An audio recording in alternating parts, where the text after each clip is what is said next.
आज तुम्ही मुख्यमंत्र्यांची भेट घेतली, माणिकराव कोकाटेंचा विषय असेल किंवा शेतकरी कर्जमाफी अनेक मुद्दे होते, काय म्हणाले मुख्यमंत्री, नेमकी काय चर्चा झाली? राज्याच्या मुख्यमंत्र्यांची आम्ही 3 दिवसापूर्वी भेट मागितली होती आणि ती भेट आज त्यांनी आमच्या सर्व समविचारी वज्रमूठ या समविचारी संघटनांना दिली।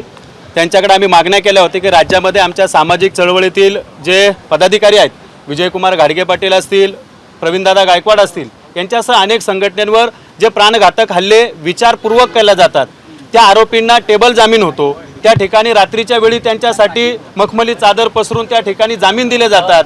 राज्याच्या ह्या राज्यासाठी गोष्टी चांगल्या नाहीत। तर साहेबांनी त्याच्यावर उत्तर देताना आम्हाला सांगितलं की निश्चितपणे परत एकदा त्या ठिकाणच्या एसपींशी बोलून त्यांच्यावर पुन्हा एकदा कायदेशीर कारवाई कडक केल्या जाईल। त्याचबरोबर आम्ही त्यांना दुसरी विनंती केली होती की हे राज्यातले जे मंत्री आहेत, जे आमदार आहेत, ते बेताल वक्तव्य करतात, विधान भवनामध्ये मारामारी करतात, अशा सर्व आमदार मंत्र्यांचा आपण 1 दिवसाचा कॅम्प घ्यावा आणि त्या ठिकाणी मार्गदर्शन शिबिर घेऊन त्यांना या राज्यामध्ये काम कसं करायचं असतं, शेतकऱ्यांचे, कामगारांचे, सहकारमधले प्रश्न, सर्वसामान्यांचे प्रश्न कसे सोडवायचे असतात, याबाबत तुम्ही एक शिबिर घ्या।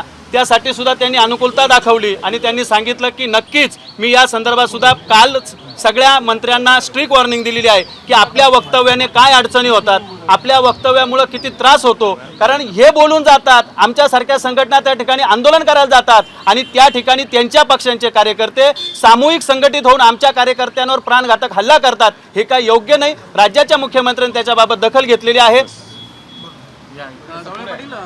कोकाटेंच्या संदर्भात सुद्धा पुढे आक्षेप होते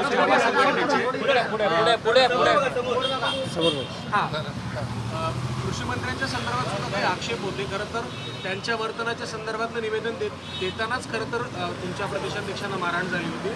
त्या संदर्भात मुख्यमंत्र्यांनी नेमकं काय सांगितलं? कारण की महाराष्ट्राचे कृषी मंत्री सभागृहामध्ये शेतकऱ्यांचे प्रश्न सोडून रम्मी खेळत बसतात। आम्ही आज मुख्यमंत्र्यांना निवेदन दिलेलं आहे की त्यांचा राजीनामा तर घेण्यात यावा, परंतु मुख्य प्रश्न आहे की शेतकऱ्यांची कर्जमाफी। आज मुख्यमंत्री महोदयांनी आम्हाला सांगितलं की कर्जमाफी तर आम्ही देणारच आहोत, परंतु 10 वर्षे शेतकऱ्यांना कर्जच होणार नाही याची सुद्धा दक्षता आम्ही घेणार आहोत। आणि आज स्पष्टपणानं त्यांनी सांगितलं की शेतकऱ्यांची कर्जमाफी देऊ। दुसरा मराठा आरक्षणाचा विषय आहे की अनेक दिवसापासून 30 वर्षापासून जी मराठा आरक्षणाची लढाई चाललेली आहे त्याच्यावर ती आम्ही मार्ग काढत आहोत आणि लवकरात लवकर मराठा आरक्षणाचा सुद्धा प्रश्न सोडू। परंतु शेतकऱ्यांचे प्रश्न घेऊन अनेक संघटना लढत असताना अनेक ठिकाणी या शेतकऱ्यांचा आवाज, मराठा आरक्षणावर आवाज उठवणारा त्यांचा आवाज दाबण्याचा कुठंतरी प्रयत्न केला जातोय आणि त्यांच्यावर सुद्धा कडक कारवाई करण्याचं आश्वासन आज मुख्यमंत्र्यांनी दिलेलं आहे।